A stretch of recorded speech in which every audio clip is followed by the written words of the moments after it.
बवाल क्या है अपने दर्शकों को भी जरा बता देते हैं। बीजेपी की हार, वहां मतगणना धीमे करने का निर्देश, ये अखिलेश यादव का आरोप है। जो उनके आरोप है, वाराणसी में दरअसल खाद्य गोदाम से निकल रही थी गाड़ी, इसी को लेकर ये पूरा बवाल हुआ है। गाड़ी में ईवीएम मशीनों को देखकर भड़का हंगामा, और उसकी तस्वीरें भी आप देख रहे हैं। एसपी कार्यकर्ताओं ने मिलकर गाड़ी को रोक लिया, गाड़ी रोकी गई। पुलिस के साथ एसपी कार्यकर्ताओं की झड़प भी हुई। वहां पर जो समाजवादी पार्टी के कार्यकर्ता थे उनकी झड़प भी हुई। आप वीडियो भी देख रहे हैं, वीडियो भी सामने। वोटों की चोरी करने की कोशिश में है बीजेपी, ये अखिलेश यादव ने आरोप लगाया है। वाराणसी में 3 ट्रकों में जा रही थी ईवीएम मशीनें, और इसी के साथ एक एडीएम पर कार्रवाई भी हुई है। एग्जिट पोल के जरिए चोरी छिपाने की कोशिश हो रही है। मुख्यमंत्री के प्रमुख सचिव का जिलाधिकारियों को फोन, मुख्य सचिव फोन कर रहे हैं जिलाधिकारियों को। डिस्ट्रिक्ट मजिस्ट्रेट्स के जरिए वोटों की चोरी होगी। जहां बीजेपी की हार है वहां पर धीमी गति में गिनती होगी। ये तमाम आरोप अखिलेश यादव ने बीते दिन लगाया। जल्दी से प्रेम शुक्ला जी अब आपके पास आते हुए। मिस्टर शुक्ला, एडीएम पर कार्रवाई हुई है, अखिलेश यादव सीधा आरोप लगा रहे हैं। कल भी आपसे चर्चा हो रही थी, आपने मुजफ्फर खान साहब की भी बात सुनी।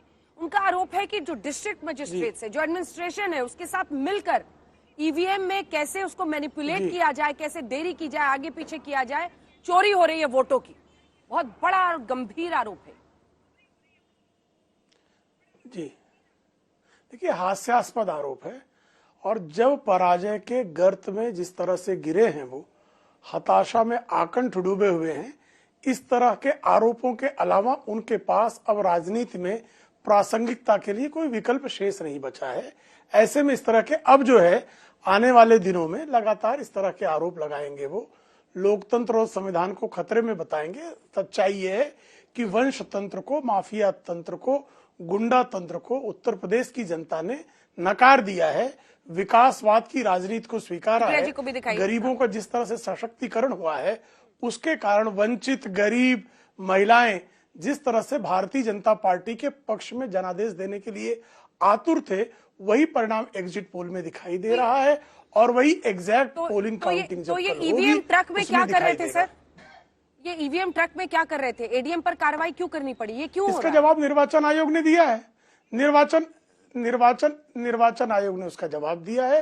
निर्वाचन आयोग उसमें आवश्यकता अनुकूल कार्रवाई करेगा। यह जो है निर्वाचन आयोग के अधिकार क्षेत्र में आता है। उसे भारतीय जनता पार्टी के प्रवक्ता के किसी भी वक्तव्य का कोई औचित्य नहीं है। सुप्रिया जी, प्रेम शुक्ला जी कह रहे हैं कि इसका बीजेपी से कोई लेना देना नहीं है। चुनाव आयोग तय करे क्या करना है, वो उसकी सफाई दे, लेकिन ऐसे इन संस्थाओं पर सवाल खड़े करना सही नहीं। क्या आप अखिलेश यादव के आरोपों में उनके साथ हैं? मैं 2 बातें कहूंगी अंजना जी, और ये बातें बड़ी जरूरी हैं, और मैं आशा करती हूं कि इन बातों पर डिबेट होगा और तवज्जो दिया जाएगा। अब से कम से 24 घंटे के अंदर में पता चल जाएगा उत्तर प्रदेश में क्या हुआ है, किन मुद्दों पर लोगों ने वोट दिया है, किसको जिताया है, किसको हराया है। तो वो बहस करना कि एग्जिट पोल प्रायोजित थे नहीं प्रायोजित थे, मुझे लगता है बेमानी बहस है। इस बहस को करने का कोई मतलब नहीं है। एग्जिट पोल भी ह्यूमंस करते हैं, कई बार गलत होते हैं, कई बार सही होते हैं। वेस्ट बंगाल में पूरी तरह से गलत थे, बिहार में पूरी तरह से आपका पोल गलत था, और जगह सही था, ये मैं मानती हूं। तो एग्जिट पोल पर बेमानी चर्चा करना निरर्थक है। लेकिन मेरा सिर्फ ये कहना है कि जिस तरह के वाकये सामने आ रहे हैं, जो वीडियो सामने आ रहे हैं, और हम सब लोग ये सोशल मीडिया पर ही देख रहे हैं, और आप जैसे चैनल्स कुछ कुछ दिखा रहे हैं, करीब 15 जिलों से, जिसमें सोनभद्र है, वाराणसी है, लखनऊ है, गोरखपुर है, मुरादाबाद है, कुछ ना कुछ दिक्कतें सामने आ रही हैं।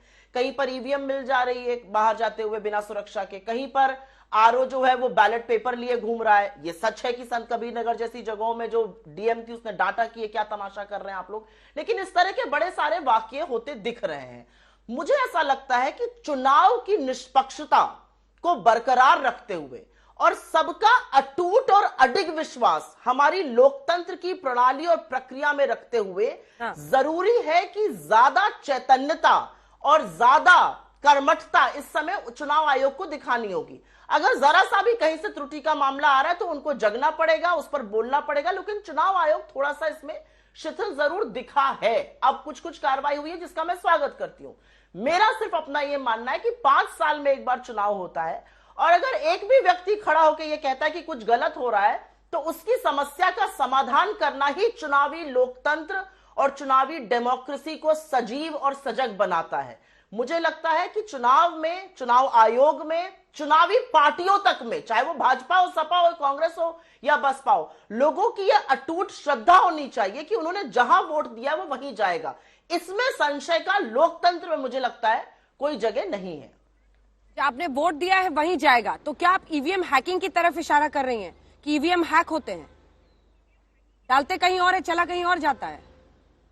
नहीं, बिल्कुल नहीं। आप मेरी बात नहीं समझी। नहीं, आप मेरी बात नहीं समझी। मेरा यह मतलब है कहने का, जो इनविंसिबल फेथ होना चाहिए, जो अनफ्लिंचिंग फेथ होना चाहिए डेमोक्रेटिक प्रोसेस में, हमने वोट दिया है वहां जाएगा, ईवीएम के साथ कोई गड़बड़ नहीं होगी। चुनावी तंत्र जो लोग संभाल रहे हैं, चाहे वो एसडीएम हो, डीएम हो, कमिश्नर हो, उनके साथ कोई गड़बड़ नहीं होगी, रूल्स का पालन होगा। अगर कमिश्नर को वाराणसी में आके यह स्वीकार करना पड़ा कि हां त्रुटि हुई थी, तो यह भारी त्रुटि है। और एक बात याद रखिएगा, ये त्रुटि इसलिए भी बढ़ जाती है क्योंकि ये कोई ऐसा वैसा क्षेत्र नहीं है, ये प्रधानमंत्री का संसदीय क्षेत्र है। मेरा अपना मानना यह है कि चुनाव प्रणाली की जो सजगता है, जिसको कहते हैं you have to have indisputable faith in elections in this country, और उसके अंतर्गत मुझे लगता है कि अनर्गल आरोप भी नहीं लगाने चाहिए, और अगर कहीं से त्रुटियों की बात आ रही है तो उस पर बड़ी ही सख्त कार्रवाई होनी चाहिए, जिससे कि किसी के मन में संशय ना रहे। सुप्रिया जी, ये अविश्वास कौन पैदा कर रहा है? पर विपक्ष के नेता ही कर रहे हैं ना। बंगाल में देखिए, अगर आपको याद हो, बंगाल में कितने ऐसे वीडियोस दिखाए गए, कहा गया ईवीएम के साथ गड़बड़ी कर रही है, बूथ में जाकर ममता बनर्जी जाकर बैठ भी गई थी कई जगहों पर, लेकिन जीत उन्हीं की हुई। अब पूरे चुनाव पर, वर्डिक्ट पर सवाल खड़े कर देना, बाद में जबकि रिजल्ट आपके पक्ष में आता है उसके बाद चुप्पी साध लेते हैं, बिल्कुल चुप्पी साध लेते हैं। ये कैसे सही हो सकता है? ये अविश्वास तो विपक्ष ही पैदा कर रहा है ना। एक या दो जगहों पर गड़बड़ी, एक सेकंड, एक बार पूरा सवाल सुनिए। एक या दो जगहों पर गड़बड़ियों का जिक्र करना, चुनाव आयोग में कंप्लेंट करना, और दूसरी तरफ अखिलेश यादव का कहना कि वोटों की चोरी हो रही है, इसीलिए एग्जिट पोल फिक्स किए गए हैं देश में। ये तो मतलब अविश्वास के भी अगले स्तर को छू देना है ना। मैंने इसीलिए कहा कि पॉलिटिकल पार्टीज सबकी जिम्मेदारी है कि हम वो फेथ, जनता का वो विश्वास बनाए रखें लोकतंत्र की प्रणाली में। जब हम पूरे चुनाव पर सवाल उठा देते हैं तो कहीं पर हम भी शायद लापरवाही कर रहे हैं, शायद गलत भूमिका अदा कर रहे हैं। लेकिन मैं उसी जबान में और उसी तंज में यह भी कहूंगी कि अगर कहीं से एक भी वीडियो आ रहा है, चाहे वो सोनभद्र हो, चाहे वो बरेली के कूड़े की ट्रक से मिल जा रहे हैं, चाहे वो लखनऊ हो, गोरखपुर हो, उस पर भी उतनी ही कार्रवाई होनी चाहिए, जिससे कि लोगों का विश्वास अडिग रहे हमारी चुनावी प्रणाली में। अगर इस चुनाव के बाद एक भी व्यक्ति उठकर कहता है कि नहीं, हमारा चुनाव तो गड़बड़ हुआ, वो गलत बात हो जाएगी। मेरा यह कहना है।